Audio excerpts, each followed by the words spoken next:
It has been truly unavoidable and far from our wishes that we've been brought to cross swords with America and Britain. Those were the chilling words released in a public speech by the Emperor of the Japanese Empire right after one of the most devastating and bloodiest military attacks in the history of the US. Just before dawn on December 7, 1941, a fleet of Japanese aircraft sprung out of nowhere over the airline of the military base named Pearl Harbor, as they started unleashing absolute destruction on the most important base in the Pacific Ocean, filled with US soldiers and civilians. The moment they struck, the Americans had no idea what hit them.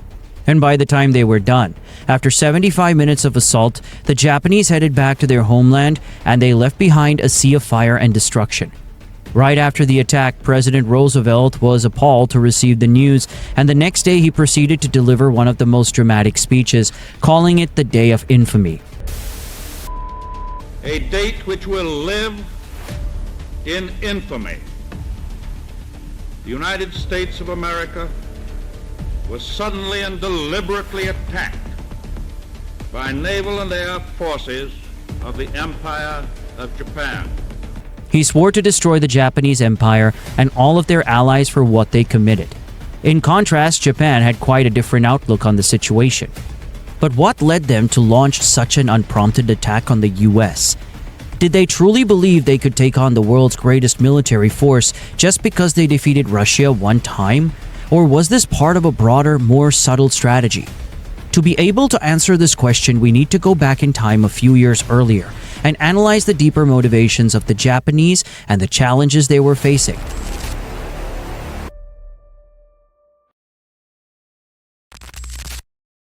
Starting with their leader, Emperor Hirohito, like many other historical figures who committed atrocities, believed that what he was doing was justified. He saw his actions as a necessary form of self-defense. This idea stemmed from the cult of personality he developed back in his country, where he presented himself as a divine figure after coming to power. A figure with the superior ability to judge what's right and wrong. His actions were also rooted in his jealousy and fear of other stronger militaries around the world, like the UK and the US, which he saw as threats to his authority over his land.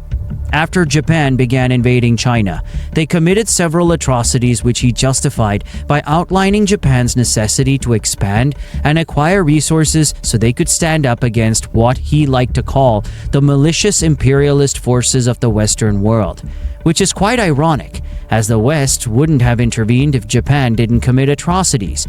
Yet because he was convinced that the West was eager to challenge Japan, he pressed on, intensifying a relentless cycle of conflict as his expansionist ambitions fueled on. Why was he so convinced that the US might intervene? As World War II dragged on, Japan started running out of its own natural resources. At first, they tried to see if they could put together some deals with other countries around the world. However, since everybody was focused on supplying their own war efforts and most countries saw Japan as a threat, nobody wanted to trade with them.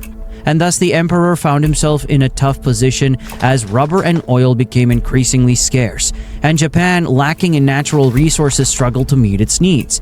Funny enough, Japan even tried to trade for resources with the US before, but they were turned down immediately.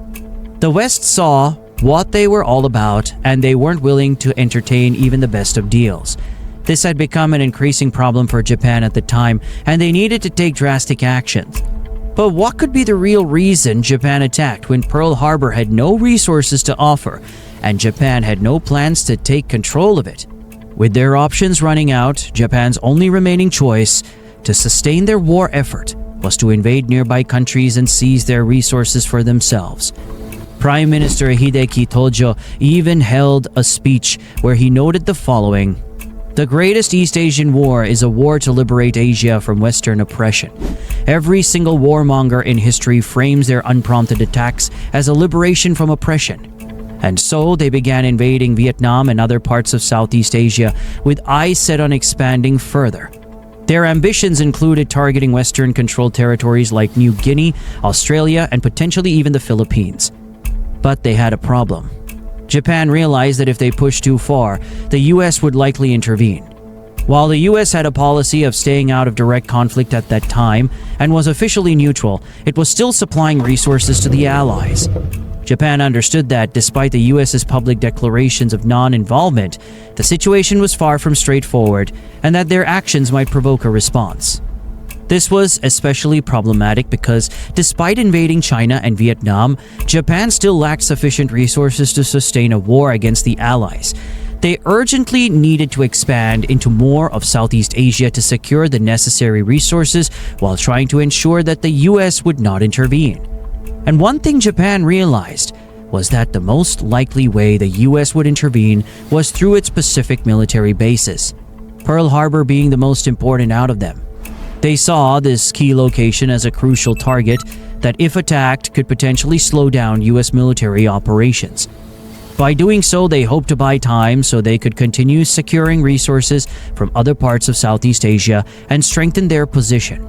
Another thing about the Japanese forces when they took this decision was that they were overly optimistic about the outcome.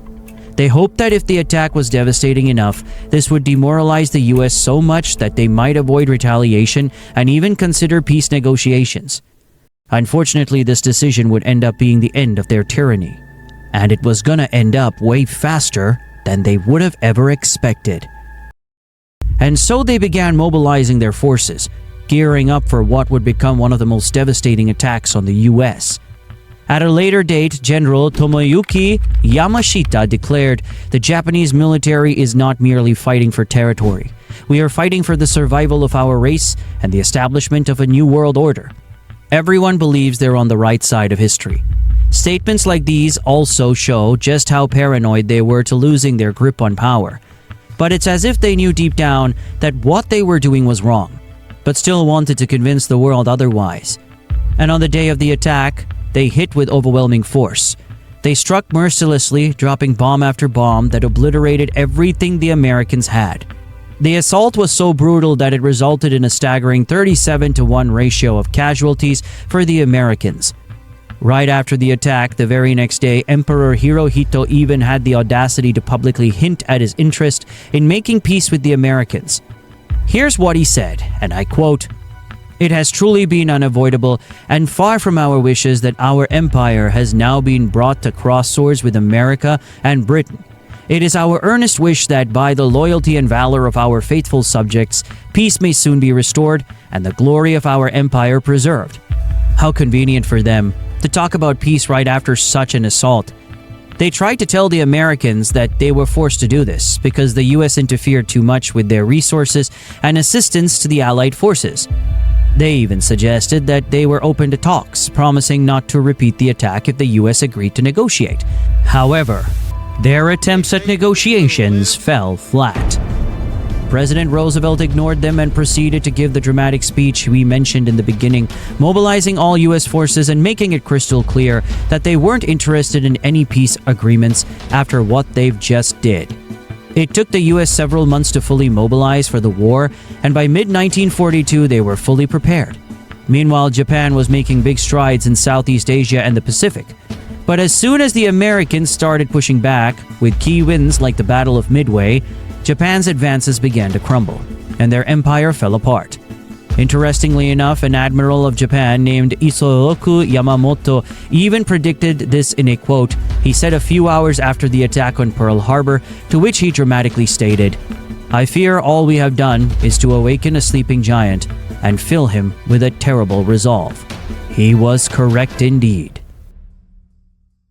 Make sure to check out our next upcoming video about Japan's mission to attack Midway and how the brilliance of a codebreaker named Joseph Rochefort completely changed the outcome of the Battle of Midway.